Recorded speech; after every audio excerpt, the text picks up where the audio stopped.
Oh. fine. So, They want all my ideas. yes. Your foil. I just have to paste that. For sure. Yeah. Yeah. Is Pete gonna be there? I think so, yeah.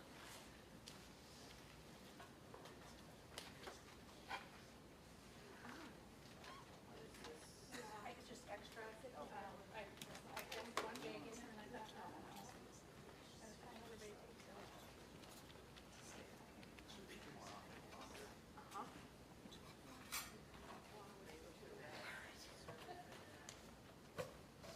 Is this for sandwiches? Is that Is this for desserts? Yep. I did think, what I do?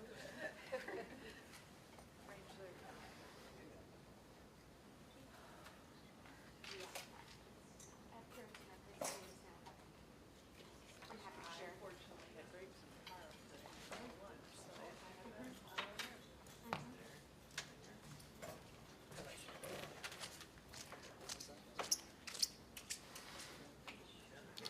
As far as I know.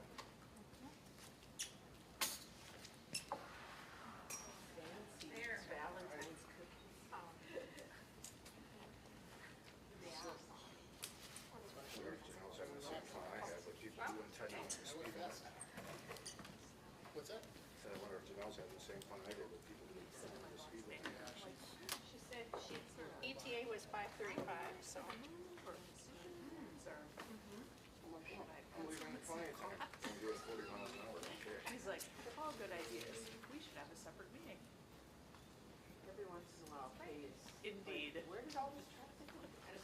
It wasn't even traffic, it was one truck Oh, that was doing 40 miles an hour. Well, he thinks I'm going to. So of course it holds everyone. Proposals for January. Oh. Yeah, that'd be helpful. Guess it'll just be the version one. Yep. My wife was like, yeah, I'm doing 65 and I have people up my ass running me over and trying to run me over and flashing their lights at me. I'll put together So then I'll do the notes speed and limit. things to put online, so I'll add this speed to it. limit's fine. Yeah. A little under, not too good. It's actually 3 fails. 1,500, so- really? Good model.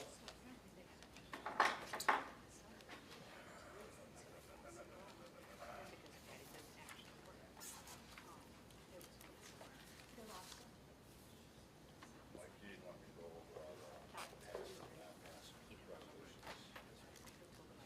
I don't think you need to know that, you can just speak broadly.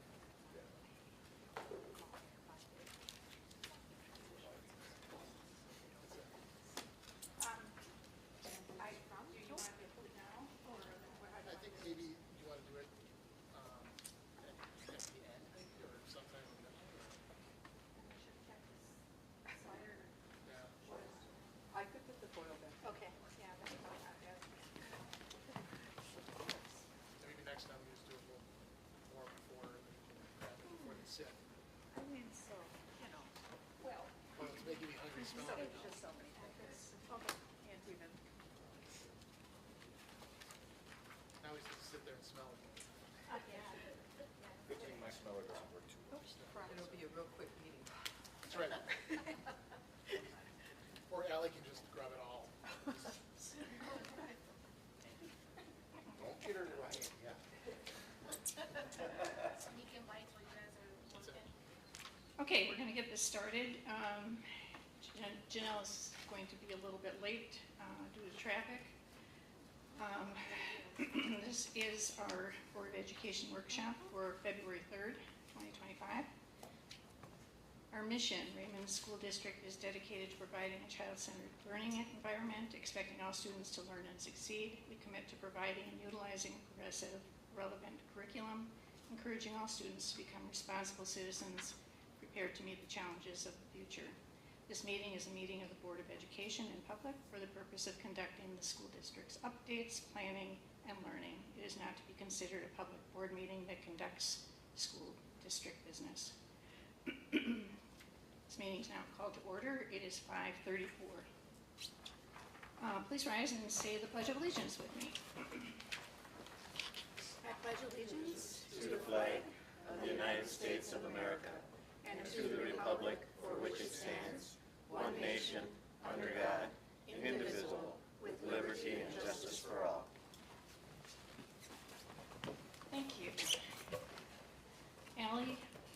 roll call, please. Yep. Ed Robinson, Here. Mike Powers, Here. Patty Wren. Here. Audrey Costick. Here. And Janelle Wise. Here.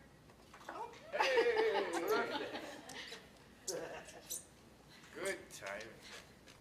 Thank you, Ally.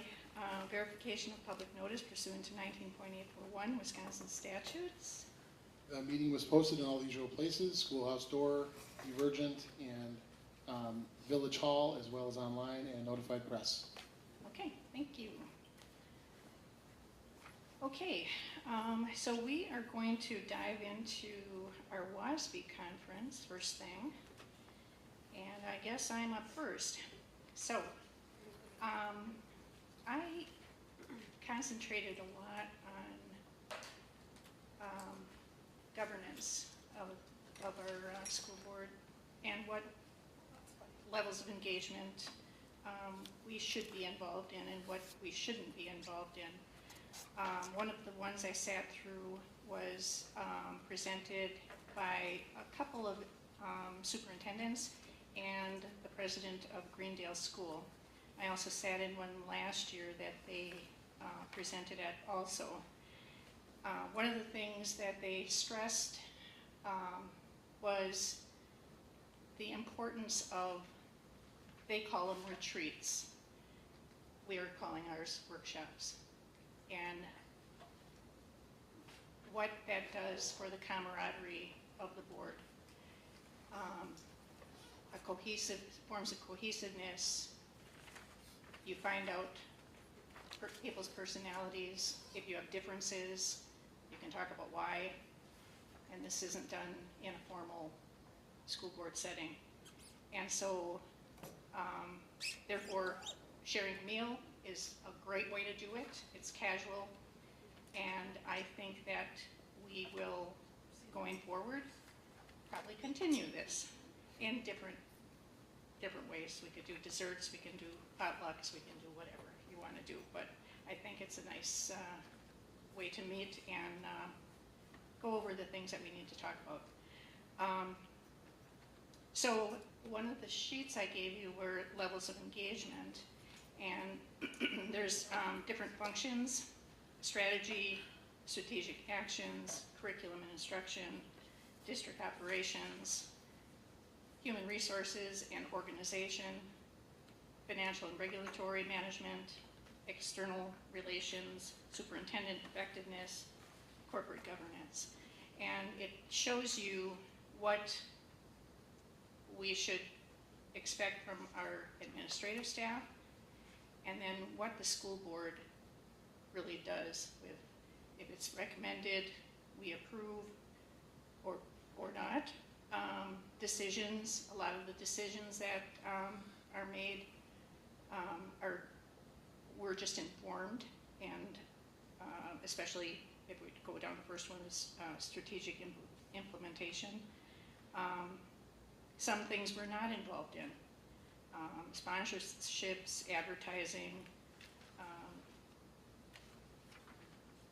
purchasing, volunteers, support staff. Those are all at the discretion of the administration. So you can go down this and see where we fit and where we don't. And if you have any questions. Audrey, I know last, I think it was May, we had a retreat on a Saturday, which we may still engage in, to get a little more of a chunk of time. That retreat, I think, was 3 or 4 hours, conducted by WASB, the search that did the search for myself. And even though I wasn't on the job yet, it was very useful in getting to know the board. And we talked about a lot of these things when it comes to your lane, my lane, school's lane. And so I think this is really an effort to try to continue that conversation of, when sometimes it feels like it might be something that is a board decision, maybe it's not. And it doesn't mean there's a hard, fast line, because sometimes there are decisions that have to involve input. But I think it's a cleaner way to delineate yours versus mine versus staff, which is helpful. So this continues that conversation with a little more categorization. I Right, think. and, you know, and having speakers come in too is really valuable for, you know, jumping off any of these subjects here. I think it's a great guidelines Mhm. for, especially for the new people that come in. We know exactly where our responsibilities lie and what's administrative and where we fall in. Although I do have one question.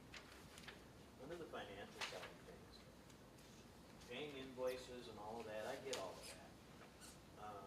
But I don't understand what checks and disbursements are. So when you give your treasurer's report, Right. you go through all of the checks, Right. numbers, and that's what we approve. Report. The problem, it feels a little weird though, because a lot of times it's, the checks have gone out and you're approving post. Well, But if you're paying invoices, sure. So I've always, I mean, most boards I serve on is sort of a admiration of the last month, so they've Right. already been paid, so it's not like you're gonna deny a check that's already gone and cleared, but I think at the end of the day, it's gotta be approved by the board, so it's certainly a post-act. So one of the things that, spending a lot of time on the finance end of it too, is we should have a committee for finance or business/finance. And that committee monthly should meet prior to our board meeting to review what's been spent, what's been coming in, and so we have a better grasp of what's happening with our budget, and that reflects onto reports that we need to get, a year-to-date, a budget with a year-to-date. And it is mind-boggling to me how much information we have not had as a board. We've stumbled through how many superintendents in the last several years. When I first came on this board, it was, you didn't see the agenda until the day of, I think, and it was like, shut up and vote. You know, when did we talk about things? How do we know what's happening here? And I think going forward, our board, our onboarding of new board members is going to be very different. And the next ones coming in are going to know everything they need to know. I mean, because I learned a lot. And this is my 4th year. I was stunned. The audit. This is the first year we've seen an audit report. I asked Mike, or I told Mike that, and he was stunned. So we were just told everything was good, everything checked out. The board's name is on that audit envelope when it comes. That audit belongs to the board. And so, therefore, we should be seeing it. Just so much to be aware of, and, you know, things that weren't happening here. And I think we have somebody that's, you know, showing us that too, so.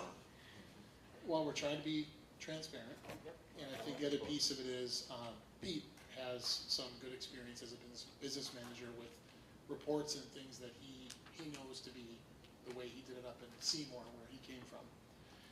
So some of those practices will start to trickle down to us. You know, what did they show in terms of transparent financial communications? And it's a little different than what we have. I think it's not largely different, but there's a little more information provided. And I think more than anything, the financial committee would have a chance to process those things, ask questions, dig in a little deeper where they need to. Similar to how we run our facilities committee.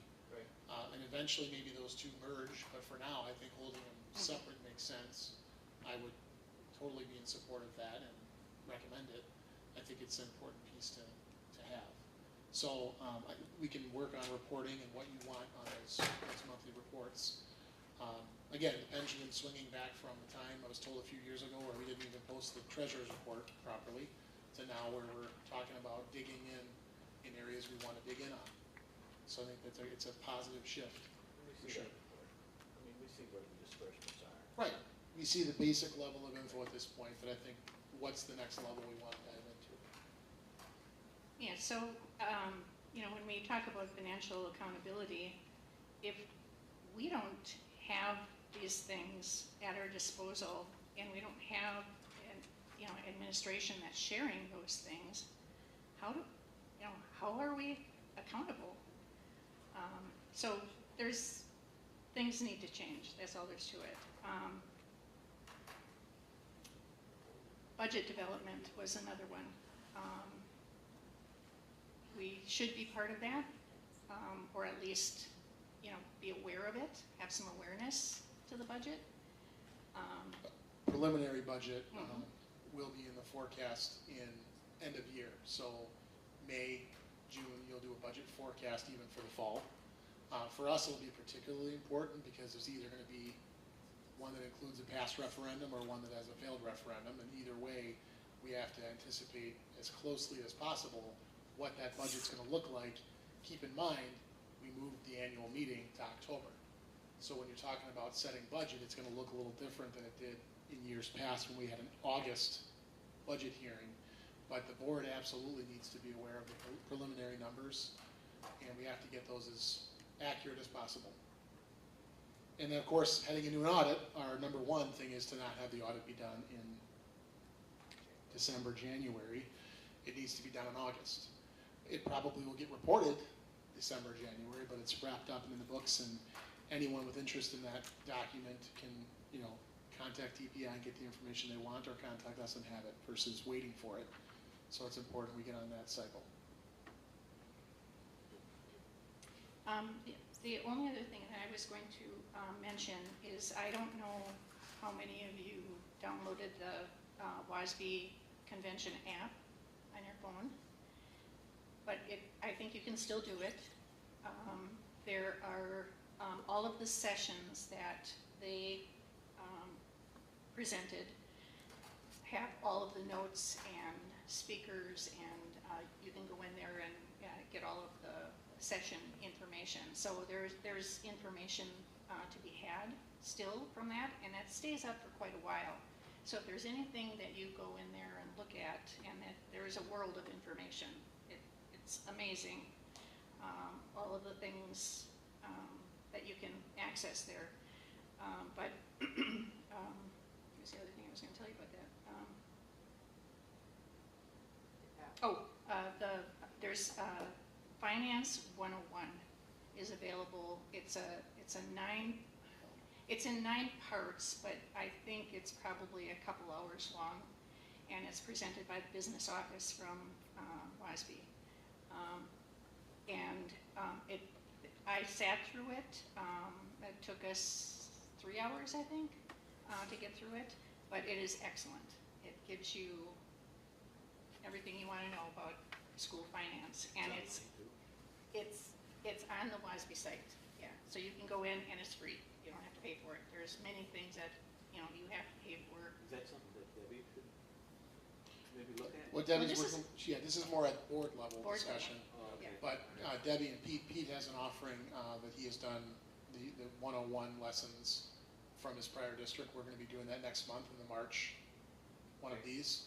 So that workshop will come next month from Pete, more specific to Raymond, but I think just general overview of how schools are funded and all those pieces. The more you see it, the better you get with it. Right, yeah, right. Yeah, it goes through all the different funds and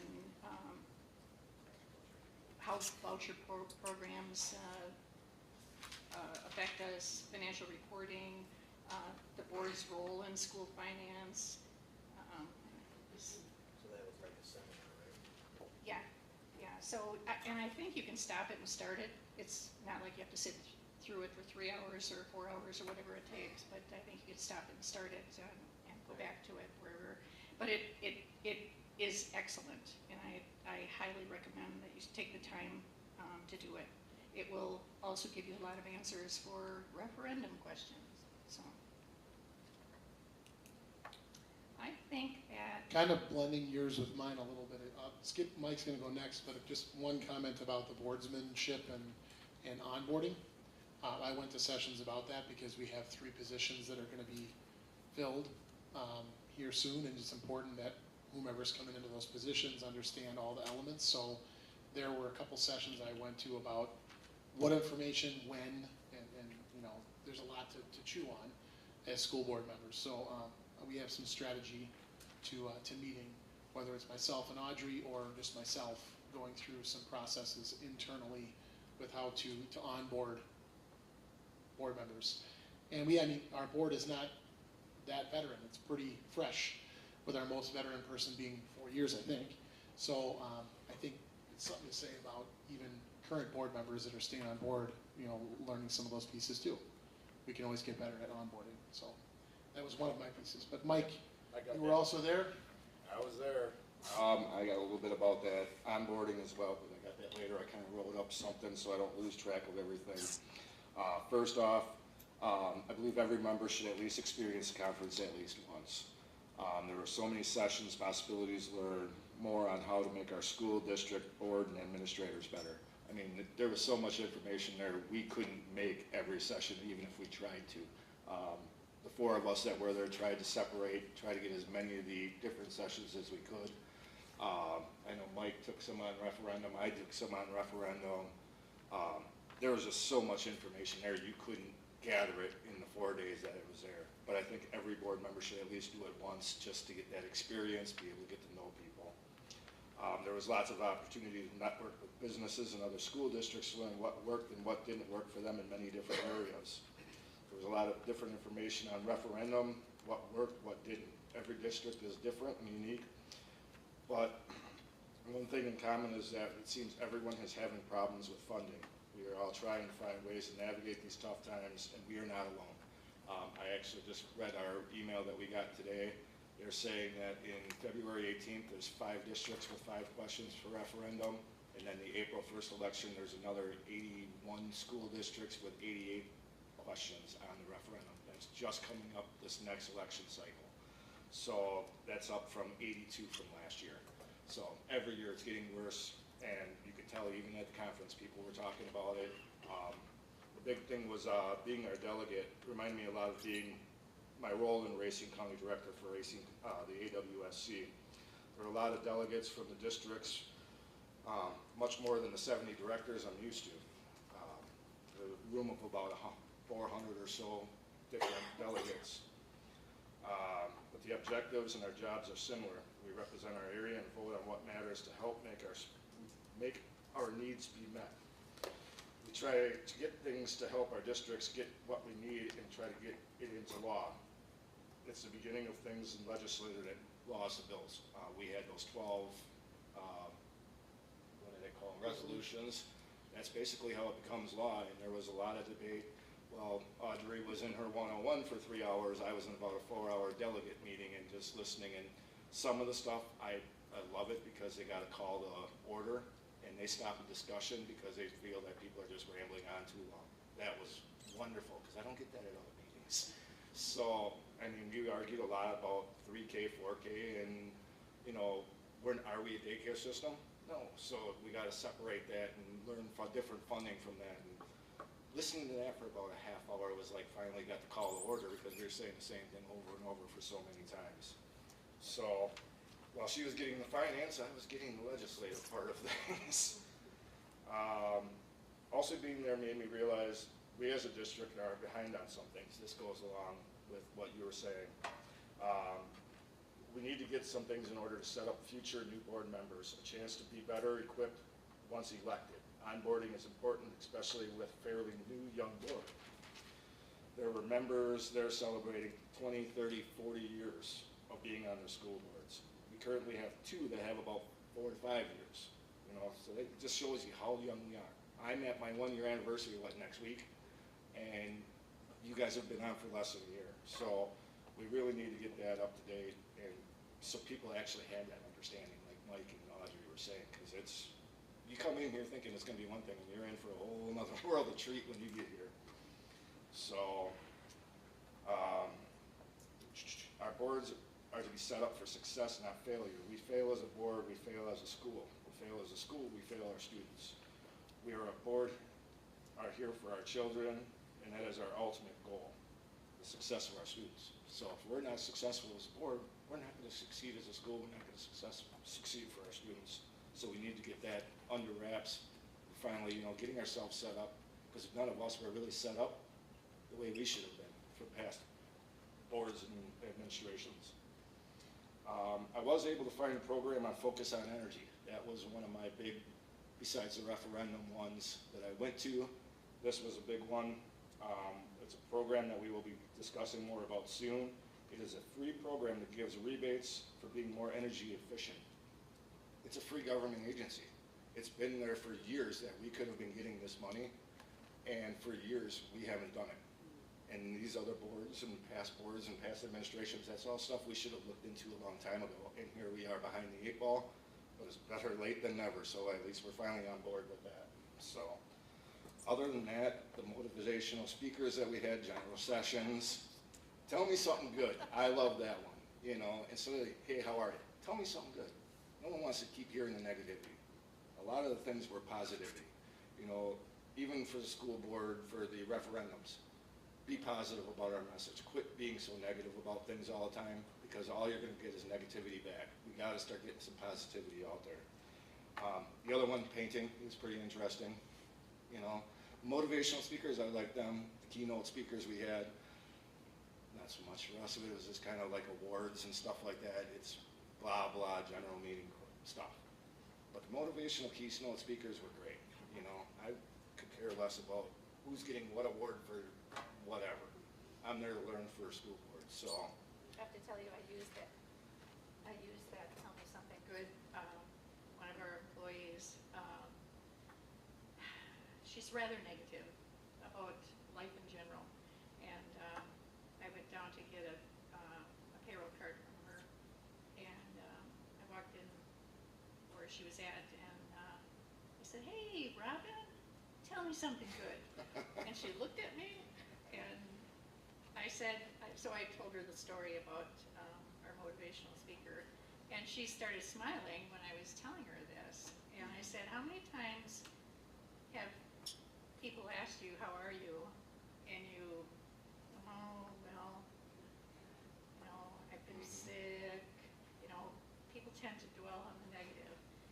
This one changes your psyche a little bit, and I have to tell you, it worked. She was smiling, and I was smiling when I walked out of there. So I almost came and told our secretaries that one day when I came into school last week.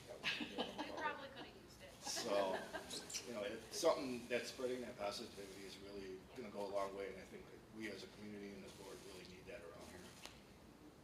So, other than that, really good experience, a lot of fun, a lot of knowledge, a lot of walking. Yeah, I had the benefit of the same speaker tell me something good, and we have led a couple meetings the last week with admin and with grade level teams, and started out those meetings with tell me something good. It was something I had done in a prior life, different experience, and you can't help but get that song, tell me something good. In your head it kind of plays, but I think it does sort of reign true, and I think it's really important to start off with positive. So we will continue that action, which is always beneficial. I'm on here, and so is Pete. We've just talked a lot about the financial side of things, a lot of referendum. Pete and I kind of divided the group into 2 buckets, either districts who are currently going to referendum or districts who just got done going to referendum. Not a whole lot else. There's just a ton of referendum work that's going on right now, which speaks to some of that larger concern around just how do we adequately move forward and fund things in school. So tonight we're going to be talking a little bit about our approach to the referendum, and that'll come later in the session. But yeah, again, Pete and I really enjoyed the collaboration. He and I also attended a Baird Open Gym session the day before the convention, which was the day we were closed, cold weather day. And Went downtown, and downtown was just as cold as here, so it was good though. And Baird put on a really phenomenal workshop in terms of just checking with other districts and talking and collaborating with business people from offices, and I was able to connect some of the resources with our office people, because our office ladies are working really hard, but they've just got to get the training and knowledge and expertise developed as they go through. And so kudos to our front office and back office staff, but they can't learn fast enough right now. I think there's just so much. So to have a call person is important, a person you can lean on. And so some really great districts. One of which we didn't even realize it was like the state business manager of the year, who we were sitting with all day, and you'd never know. She's just offering up help and support. Maybe that's what makes her good. So it was really great to talk with them and collaborate. And that was the day before all the workshops. So good financial conversations. There's so much to learn, and that's of course what we're trying to get collectively here on the board, and then of course teach the public, educate the public on how things are funded. So that's the big task. So tying this into the next piece, I think mission, vision, values. This is something that we started a while ago, back really at the beginning of the school year, and we talked about what is our mission, what's our vision, what are our core values, strategic goals. Really a lot of our time this evening, it's been a long day, is number 3 under the board goals, which is establish strong fiscal oversight, promoting efficient and effective use of resources.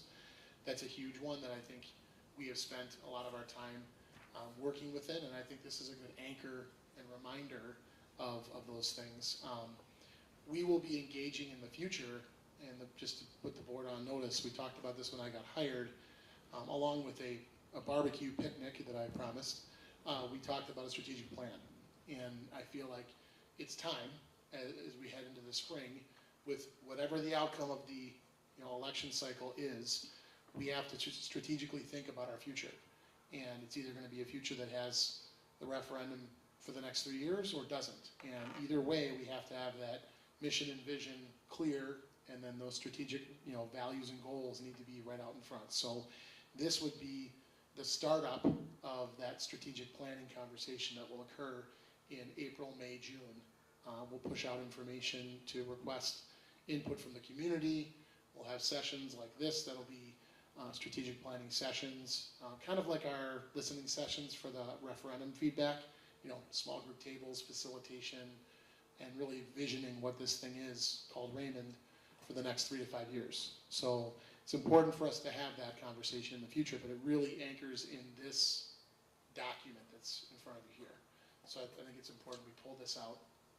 And also when Audrey was talking about the fiscal oversight / finance committee, certainly I think at the next board meeting, the board taking action and naming that, I think is really important for future work. So having members of that identified, and then getting some meetings on the books, for sure. So, any other comments about this particular document? Updates from any of our committees? We met. We want to talk a little bit about the recent, last Friday we had our facilities conversation with a little data wrangler update and those pieces. That'll be, the minutes are approved on the next agenda for the regular board meeting, but. Well, I can touch upon it if you want me to. Sure. So we had a pretty good gathering, a lot of discussion. The first item that we discussed was the data wrangler update. The unit has been installed. There was some communication issues with the ITs and the cabling and so on and so forth. So at that point, we haven't really started collecting any data. I don't know if anything's changed yet, but it's just a couple days ago.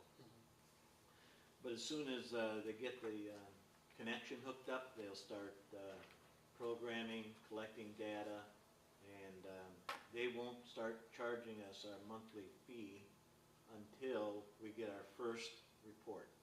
So that's a good thing, So it's probably going to be, I would say, at least 6 weeks out before we get our first report. Yeah. Once they identify the various pieces of equipment that we're gathering information on, and so on and so forth.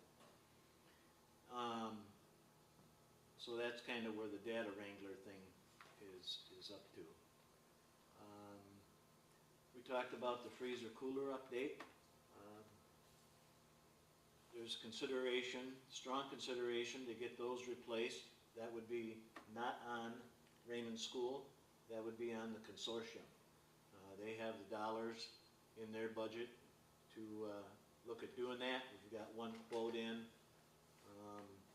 One quote was at $54,000 roughly. But I have to contact the gentleman at Yorkville who's running that, who's taking the lead on that. And it's probably something. Jeff Genovese. Yeah, Jeff. You owe me that phone contact. Mhm. Anyway, he's taken the lead. This is something that probably won't happen until the summer. The one thing that I want to get engaged with Jeff is that I want to talk about how efficient it is.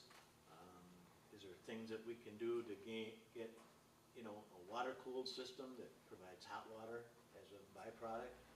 Just some things we want to talk over.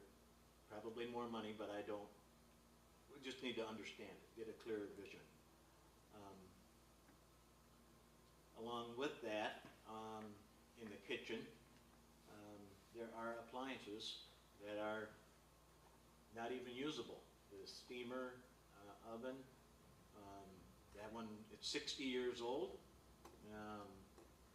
They're brand new, they're about $20,000. We might go out and look at some used ones. They're getting by, but it's not the best use of equipment. So that's something we're going to look at. There's no parts available to replace it. It's just 60 years old.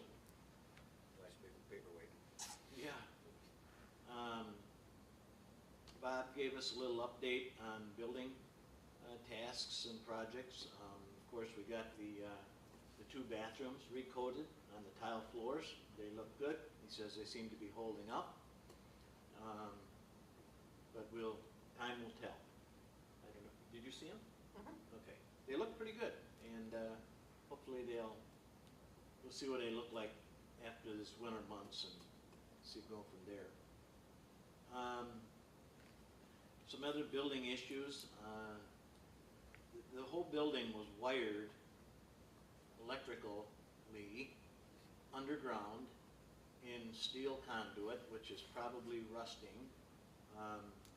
Bob does run into various things grounding out and tripping a breaker from time to time. He'll chase it down from the breaker box to the piece of equipment itself, and if he finds that it's grounding out in the conduit that's underground, he will just run a new line to that particular, usually it's a univent. He'll run it through the ceiling and down. So these are things, it's an old building. Doesn't mean it's a bad building, just means it's an old building. So sometime in the future we may have to consider just doing some rewiring of this building. I don't consider it a safety issue unless things really start kicking out a lot, but I don't think it's a safety problem at this time at all.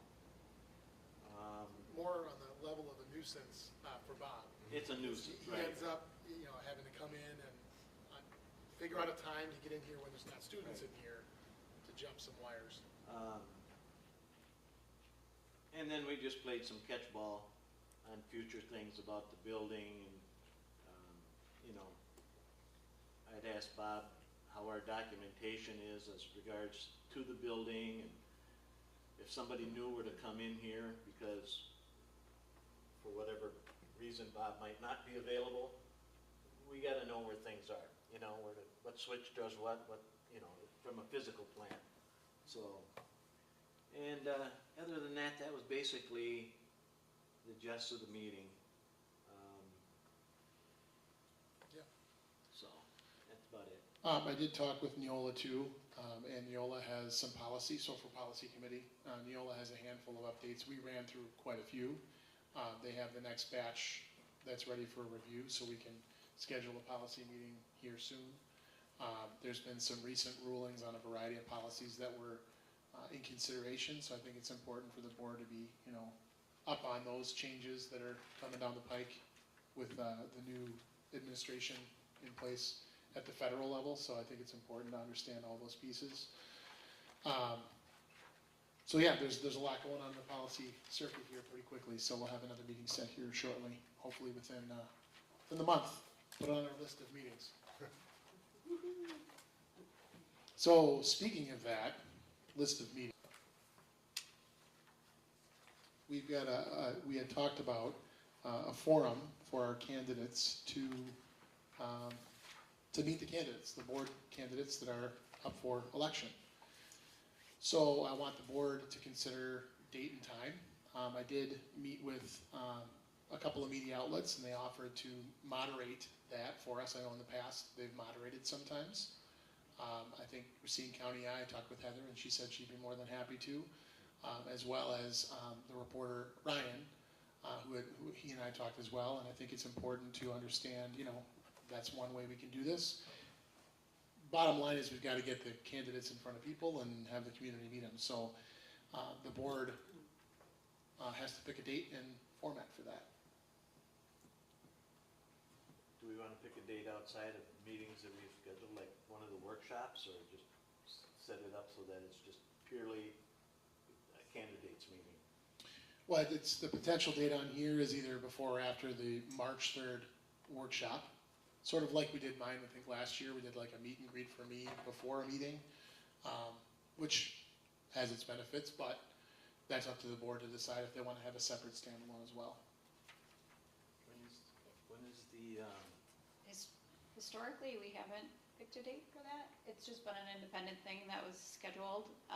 We just alerted whether we were going to potentially attend, so. Sure.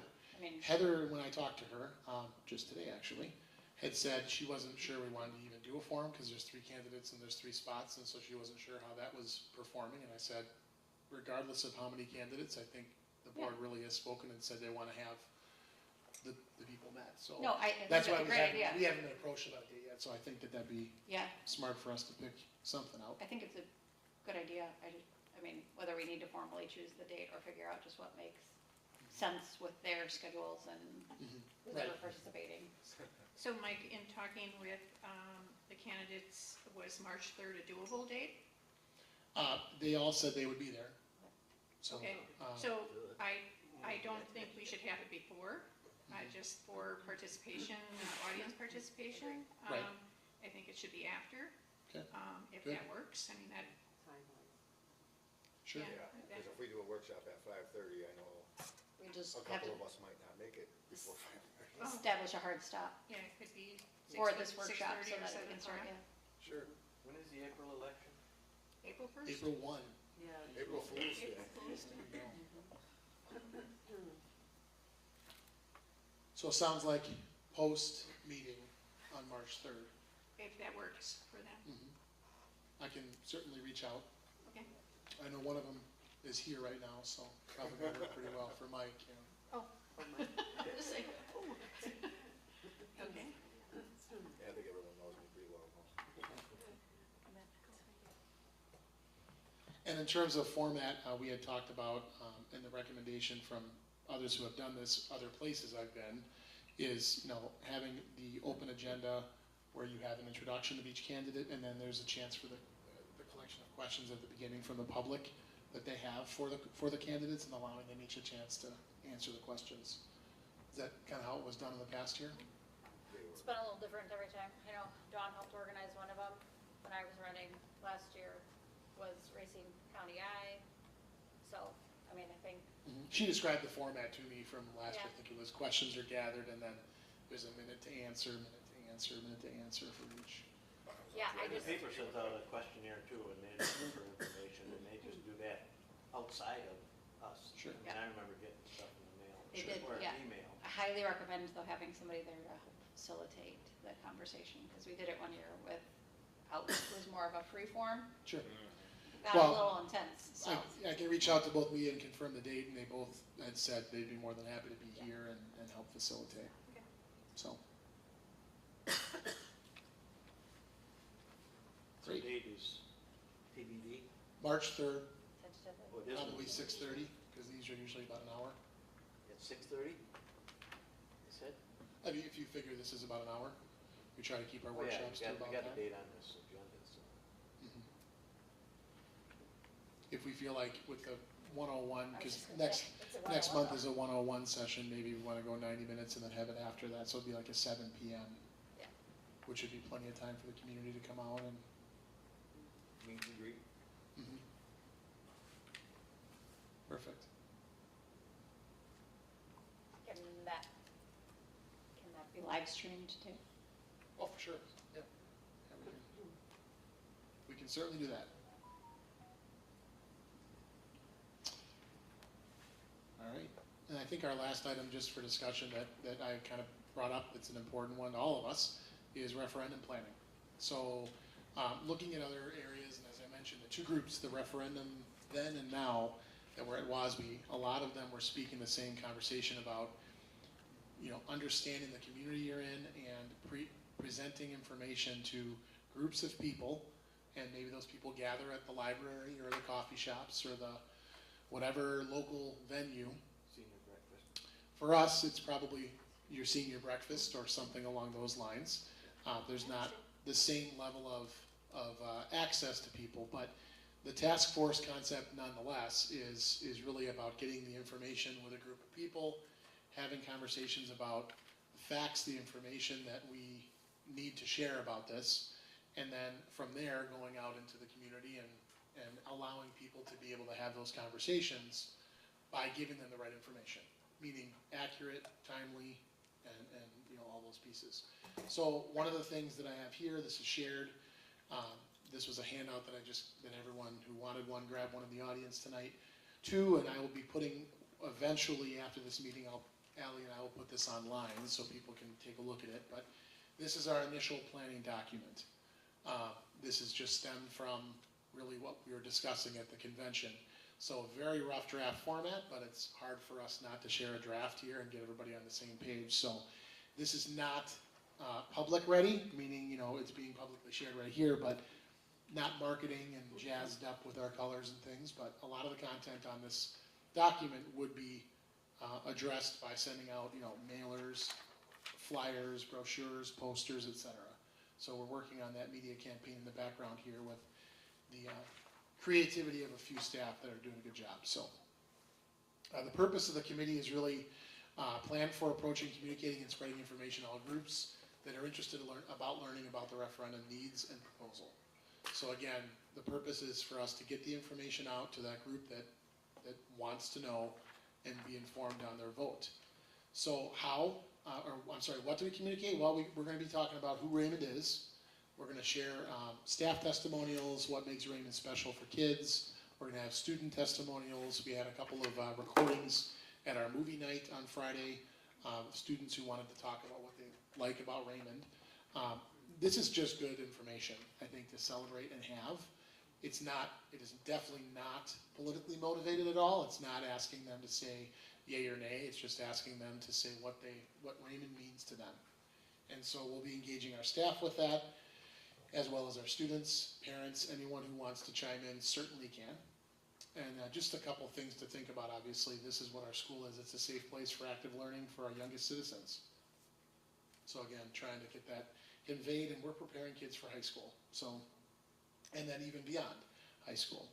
And the experiences here in middle school definitely can affect kids in the long run when they get through high school and beyond. So, elementary too. And you got to be able to read and write and do all that good stuff. So, who attends Raymond? Again, our student leaders, future community citizens, healthcare workers, manufacturers. These are all people. These are all kids. These are all jobs, careers, community-connected pieces. So, our staff really are pretty phenomenal. We've got a balance this year of experience along with new ideas and newer to education staff. We have really committed students and families in the community. Our staff are very committed to them having fun, being creative, teaching students how to navigate school and life beyond school.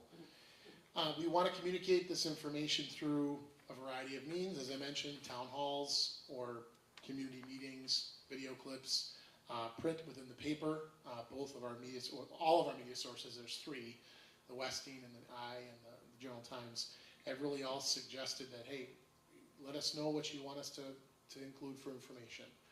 So we will definitely be pushing information out, a lot of which is already in this document. So the purpose of this is to get all the things written down in one place. Who needs to communicate? This is something that came out of our feedback sessions from the fall, whether it was in writing on the Google Doc or the survey or at the session we held.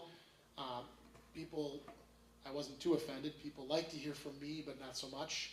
They think I said enough. They want to hear from board members. They want to hear from school and community advocates, people who believe in the school. So not just the superintendent. To be honest, we need the help. We need more voices and more people to understand what is at stake here.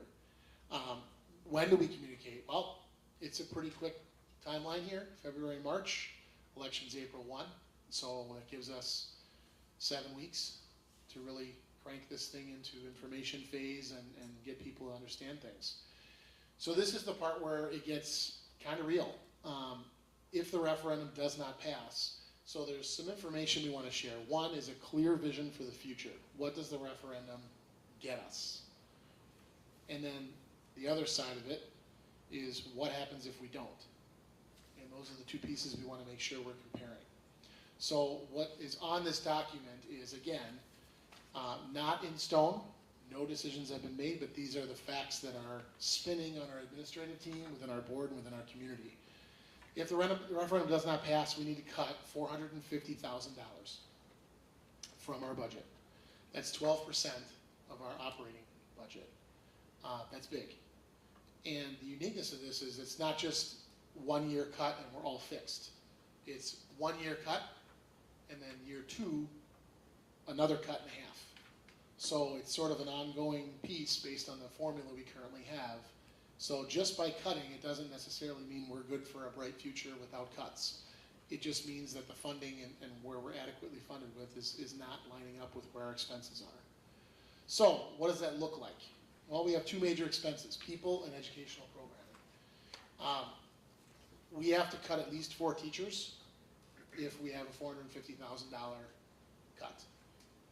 3 paraprofessionals. Now, the cost of salary and benefits would need to add up to that or close to that.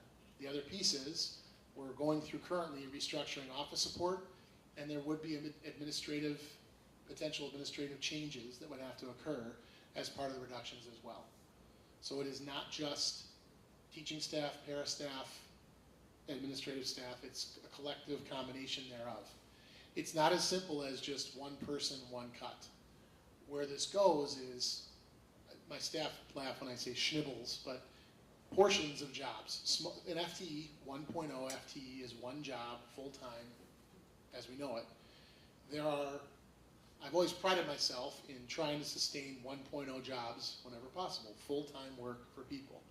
Once in a while you meet somebody who's fantastic and they can work for 70% because they have a life situation that allows them to do that. Maybe they don't need the benefits, whatever. But those are unicorns nowadays, especially in the market. So anything less than a 1.0 can be hard to staff in an already hard to staff market. So when we cut positions, we have to look at licensure. Maybe we have a teacher who holds an art certification and she can also teach math, because some teachers are dual certified. Those are great teachers to have.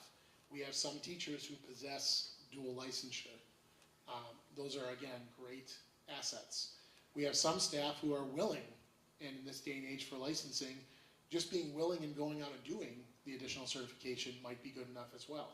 Like, hey, I don't have it yet, but in 12 months with some testing and proficiency exams, which is what's allowed now for the state, we can get some staff to adjust their licensure. So again, creating sort of a utility knife, a utility player, if you will, that is able to do a lot of things. But that said, how do you get to 4 and 3 and some admin changes? It's going to be ugly. There's nothing clean about this. There's nothing easy about this. Every single person that would not be here next year has had an impact on a kid, a family, a staff member, somehow in this community. So when people come to me and they say, you know, I understand you got to make cuts, you better not make this hurt kids. I couldn't agree more, but that is impossible. So when we make recommendations, it's a lose-lose situation. That said though, what does it look like? Reduction to art, reduction to music, reduction to band, reduction to Phi Ed, changes in some of our STEAM and STEM offerings. Again, we're not looking to get rid of the experience for kids, but we have to scrape it down to the bare minimum, which has never been the Raymond way. Raymond has never been built off of kind of doing what we should do. We have 2 art classes. We have multiple music classes for kids every week. We have plenty of band lessons and a great band program because we give it time. So those are all factors that would be affected. Some of the reductions we could look at would be no 5th grade band. It could be no jazz band, no drama. Those are all pieces that I know it hurts, but those are all niceties, not necessities when you look at a school. And you have to strip it down to bare minimum. STEAM would be, again, affected, only offered as really the only option for 7th grade electives. In other words, the choice that right now our 6th and 7th and 8th grade have is they can pick a little bit as to what they can pick their pleasure. What do you want to go into music? You want to go into theater? You want to go into sports? Athletics? You can kind of sign up for those courses. There would be no wiggle. It would be you're assigned this experience, and is it good enough? Sure. But that becomes a challenge for kids because there's not a whole lot of variety in that. Personnel would have to be shared, possibly reduced, meaning I've talked to our neighboring districts. I have had conversations with superintendents around us to say, is there a job share possibility? Is there a, hey, you could use 50% of this particular job and I can give you 50% from us? Those conversations are going on right now with neighboring districts all around the area within driving distance. Because sometimes that can keep someone in a 1.0, but we're not the full 1.0, if that makes sense. So tonight I'm not making any recommendations, but I'm laying the groundwork for you all to understand this is a huge decision that leaves Raymond in a spot. Teachers will have to do more with less by reducing and eliminating prep time on some days due to restructuring. So right now our teachers have some decent prep time. I say decent because it's never enough, because there's a lot to do with kids. But reducing that, some days would have prep, some days might not have a prep. Some days they have an hour prep, other days they have 0 prep. At the end of the week, we try to level it out so everyone has an equal level of prep. And there are standards that we want to maintain for professional integrity there, because that's one of your fastest drivers to getting teachers to quit. Move somewhere else is taking their prep away. Not a good decision, but one that is an unintended consequence of restructuring in this manner. Teachers will be expected to teach outside their content area of expertise. I was telling you before. We may say to a teacher, hey, I know you're certified in health. Can you teach health? Even though you've never taught health, you were certified when you were 21, but you're 45 now, and can you teach health? And the teacher more than likely will say, yeah, if it means I can keep my job, I'll teach a subject that I'm licensed for but haven't taught. So we have teachers that could work in different areas, or they could be teaching a content area that we have generalist licenses in elementary, middle. So a teacher can be certified K through 8 and teach any subject, generally speaking. Oftentimes you want middle and high school to be very content-based, so they're very specific. You have a social studies license or a science license or a math license. But in this case, we have generalist K through 8 licenses that would cover content. You might be teaching English and social studies. Maybe you've never taught one of those classes. So again, teachers here have been phenomenal in understanding what's at stake. But if their plates are full now, how do you add more to it? It's shaving and carving and changing the way the schedule runs and moving away from a block schedule and into smaller chunks of time. So instead of a 60 or an 80-minute block, it goes down to a 40-minute block or a 50-minute block. So there's more rotations throughout the day. So it's tricky. We moved to a block schedule because it was a decision that was better for students, meaning longer chunks of time in a place working with an adult is smoother in transition than a bunch of choppy little 40-minute sections of things. But again, this is where we're headed with it, unfortunately, with making changes we have to make. Class sizes would increase in grades 6 through 8 to 25 plus. meaning, I mean, we're headed there anyway, but I mean, they are a little bit larger in middle school as it is. So for our 7th grade, for example, this is not a problem, they're already over 25. But so there'll be 8th graders next year. But again, that would be the standard. 25 kids in each class is needed. School fees would increase to cover some expenses. We have to increase fees for our families because we've got to make up some revenue from that. I'm not exactly sure how much that would be. Pete and I will certainly have a hard number on that, but this is just in thinking about ways that we can, bring in necessary funds for things. School-funded trips would be eliminated. So in other words, school-funded field trips. So in other words, right now, sometimes the school budgets a little bit and says, oh, we'll kick some money towards X field trip. Not a ton, but some. That opportunity for us to front or pay for field trips would be eliminated entirely. All trips would have to be funded by families with no budgeted expense from classroom budgets. Again, some people would say that you should be doing that anyway, but at the same time, I think it's really about the experience we want our kids to have over a year's time, and some of these small trips are picked up by the classroom budgets, so that would go away. Reducing the number of clubs and activity offerings by reducing the number of teams made available. So in other words, when we bus and we transport and we have games and we have officials, there's budget consumed with that. So taking 2 teams down to 1 would adjust, and of course we could do 2 teams down to 1 with some subs. We don't want to eliminate kids from sports, but we can't pay the extra coaches, we can't pay the extra referees, we can't pay for some of the extra costs for transporting and other things that are associated with the games. We still offer basketball, but we won't be able to have 2 teams. Again, these are potential, and eventually we're going to be attaching monetary amounts to these pieces. We have to consider reducing bus routes, which would increase time of transport. So we can go down on bus routes, but each bus route would be driving more space, more time, and you'd have increased ridership. So again, that's something we'd have to work out with neighboring district, Yorkville, that we share busing with, but that can be a cost-saving measure, but it just increases transportation time. School would become unsustainable in its current form. We'll have to explore more cuts each year, an additional 1.5 cuts next year, as I mentioned. We'll be forced to talk with potential neighboring districts about consolidation or dissolution of the district. So what I'm saying is, we are not headed to closing our doors yet. We're in a spot where right now we haven't talked to our neighbors about this. We have not talked about anything with anyone around us, but I'm just putting the community on notice and the board on notice that these are concepts people may come to us about. Why don't you just dissolve? Why don't you just join District A next door? Again, we have not considered those things, but just a little bit of homework that I did on a very, very top level. The timeline for any of those things would be 12 to 18 months. In terms of consolidation, we'd have to have a consolidation study that takes about 3 months to conduct.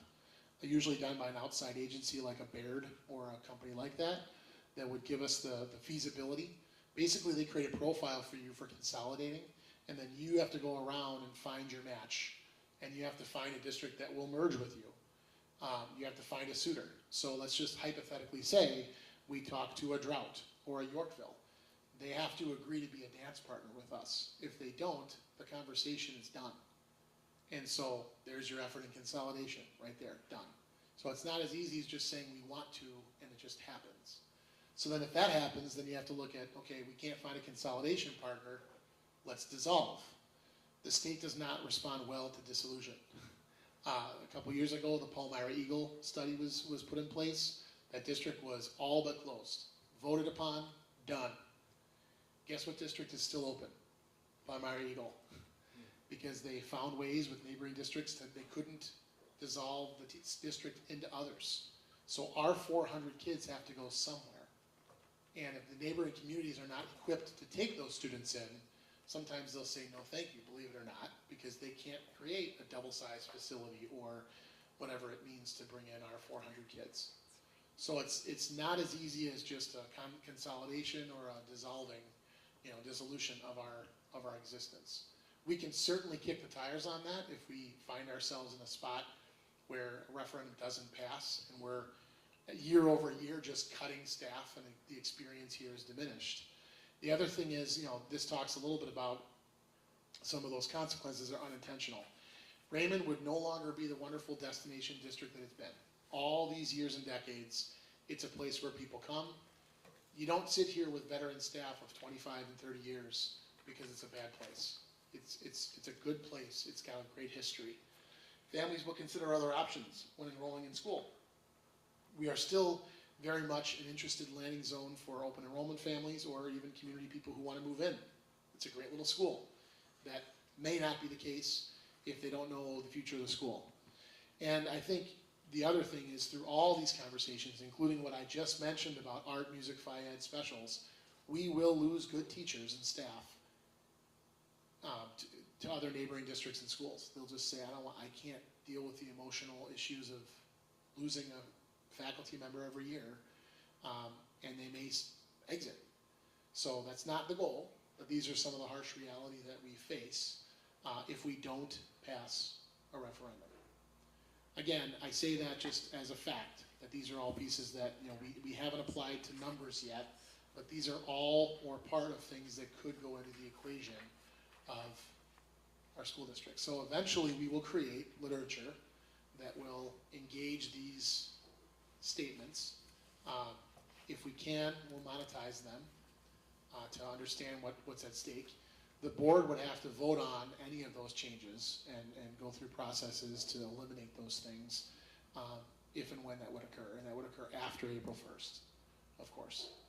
So that would April 21st, I think, is our, no, what would it be, third week in April is our important meeting where a lot of this stuff would be discussed. The third week in April. I think it's the 21st. So, what are some things? Yeah, well, and we'll be putting 2 board members on. So what have we done so far? Just some more information we're sharing that we want to make sure we put out in our public is this year we have cut library media, and we recreated a position that contains multiple roles with STEAM, technology, and library media in one. We reduced the section of 5th grade down to 2 sections, and we reduced our Spanish offerings to an online version only. So we've made reductions last year to this year. We engaged with Data Wrangler, a metering system that will help us cut peak energy billing costs by 10 to 15%. That's our goal, at least. We've also enrolled the Energy Star program to engage in rebates at no cost to the district. So where there are things we can get a little money from, we certainly want to scrape and figure out how to do those things.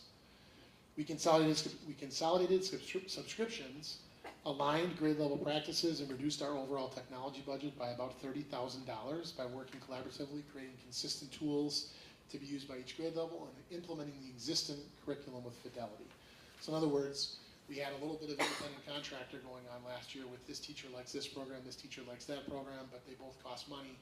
Let's get the same program and save money. And that has given us some good savings in terms of that. So I guess the other side of this, so that's kind of beginning with the bad in terms of the challenges we would face with not passing a referendum. So what's the alternative? Well, we could stabilize our school by passing a referendum. We can invest in our teaching staff and support staff, giving them keeping the current staff model intact, and all of our wonderful classes for students, absorb health insurance premiums, which were 13% last year, and we can provide staff with raises. Staff salaries were frozen in the previous year.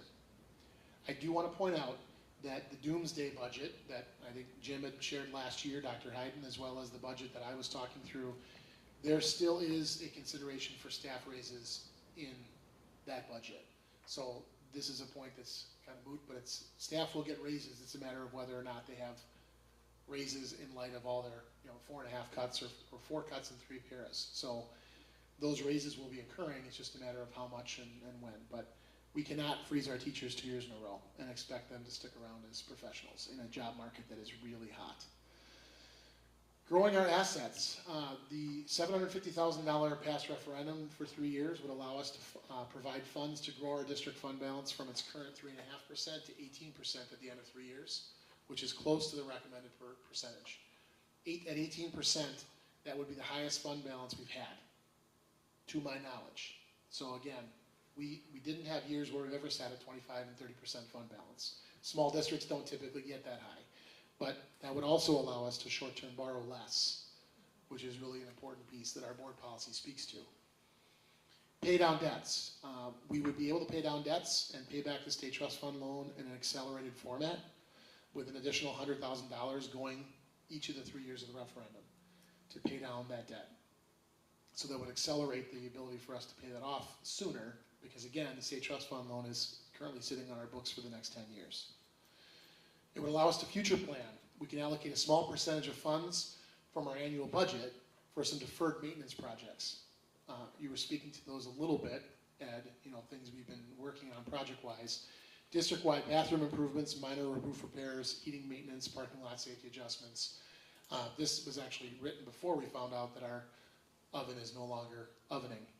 So we need to make sure that that gets repaired. Sustaining and growing existing and future co-curricular programs. We have a lot of teachers here who offer a variety of sports, activities, clubs, and extracurriculars. We would be able to continue all of those in their current form and more than likely expand on those. We have other clubs in the works that kids would love to start. I cannot have them start a club on the prospect that that club's going to get cut next year. So we want to make sure we're meeting our kids where they are. The referendum would certainly allow that. Additionally, we want to maintain technology and cybersecurity infrastructure by leveraging existing matching programs. There's an there's an E-rate program that we've talked about, and E-rate exists as a matching fund. Well, in order to get the match, you have to spend the money. We currently have $70,000 this year available to us because it's the 5th year of an E-rate program. We have never, in 15 years, we have not engaged in the E-rate program. It's been around for about 20 years. It's changed dramatically from 20 years ago to now. Used to be more of a telecommunications issue. Now it's all technology based. So cybersecurity infrastructure and technology infrastructure are part of that. If we were able to find $70,000, which we would be able to find within the budget with the referendum, we could match that 70K with our 70K, and it becomes 140. So again, there's power in the purchase on that particular program. In its current form right now in our current budget, and if we face a failing referendum, we do not have $70,000 to put into that program. So it would be a lost opportunity there. So just wanted to get those things in front of the board and the community. Not my favorite conversation I've ever had here, but at the same time, really important that we start to think and realize what information with this task force has to be presented to our public. We have no room for error, zero. Meaning we cannot have community members that think this is still an addition being added onto our school, and for some reason they should shoot it down. This is not an addition. I had several community members that said, oh, the addition isn't going through, and I said, what are you talking about? Because they were misinformed, didn't have the information, and I own that. How do we get the information to them? So they understand this is a 3-year, non-recurring, $750. It means about $1 worth of mill rate per 1,000 is roughly the estimate we're looking at right now. Our mill rate dropped again this year to $375, and so we're going to be creating some charts and graphs that will allow for us to see where our mill rate sits compared to others and where it would go if we had this thing approved. So just wanted to give you a bunch of information and pick the brains. I am open for ideas and comments that the public may have that are hearing this video or in the audience that are reading, and they've got thoughts and plans to helping us communicate this thing better. My door is open. Always has been, always will be. But I need, tell me something good. I need people who are action focused and want to move things forward. So, I just talked a lot. Okay. That's great. It's information we needed. Where are we at in that one? So communication information sessions, we'll come up with some dates. I asked you tonight so we can maybe shoot around some dates for the task force. I was looking at either February 12th or 19th was on the top of the task force notes that I just added before this meeting. It's not on the copy that I have in the audience right now because I just added it before the meeting, but 12th or 19th at 5:30 was the thought, in case this meeting goes for a bit of time. If it doesn't work, we can certainly come up with those dates. Those are Wednesdays. That's too early, if we went. Well, you want to get them out. Well, the task force would be the group that's talking about communicating, and then we would have separate information meetings that are gonna go into March. So we'd have we have two different sets of meetings. The task force is this group. Here's what we have. Give us feedback about our marketing materials. Give us feedback about the mailer. Let's talk about how to communicate better. That task force, so strategizing a little bit. Some of those people may be given the information and then they can go disseminate it to other people. So sort of the, hey, talk to a neighbor trend. But then we would also hold information sessions. So some of the literature we'd be pushing out through the task force would say, hey, come to this meeting where we've got, you know, a focused conversation, sort of like we did last time, except sometimes those rooms were empty. And so we're trying to fill those rooms with very targeted communication.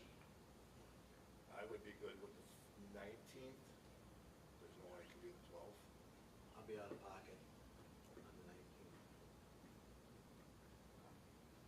So for me, it's either Sure. the 12th or the 26th. And keep in mind, this is not a board meeting, this is a task force meeting, so it's one that I'd be facilitating with anyone who wants to, but it's more of that, hey, here's some workshop tables, here's some information and facts. It's not a sit and just get a bunch of information from us. It's engaging with this group about how do we get the word out Right. to the public. So you don't necessarily have to attend. Right. I know a couple people wouldn't be able to make the 12th though. So, because we have another meeting that night. Mhm. So, So if the board maybe wants to drop me an email and let me know, or, you know, or just verbally tell me what you're looking at. The other piece is, you know, if you wanted to engage, it's, you know, recorded, you can always watch. We can do our best to record it. Actually, that one might be tricky because it's table talks. But we can certainly try and get the information to people. I mean, you'll be along for the ride. So we need to pick a date for the community. Again, this is the task force. Separate from communications, because communications will go out as it's our own meetings. And I agree with you, Audrey, too early. Because February is February. We got to talk more March. What does March look like? You gotta get your ducks in a row. Correct. we gotta get This these is people getting our so ducks in that- a row, getting our marketing materials together, making sure we have that focused effort. So,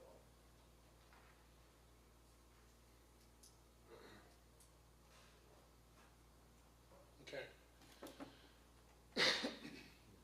So that also goes into our agenda item here, which is efforts to get the message out. Again, mailers and posters are all part of those information sessions, and it's all related. So that's what we had on the agenda for the workshop. Any other input, now that I've dropped the bomb on the room?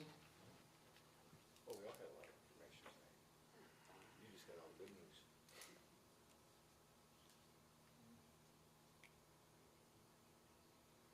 Anything else? I got nothing. Okay. No. All right. We have a motion to adjourn this one? Motion to adjourn? Second. A motion and a second. All in favor? Aye. Motion carries. This meeting is adjourned. It is 6:48.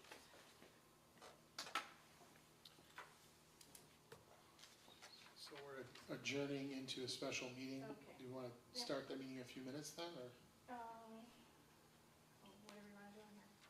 Want to grab some food and then we can have. So what, 10 minutes? 10 minutes? 10 minutes? Okay. 7. So 10 minutes to resume. And here, where's the meet here? No. No, we're meeting, it states in the In the Okay. district office. closed session district office. Okay, And we will be returning after the closed session. okay. Stir it up.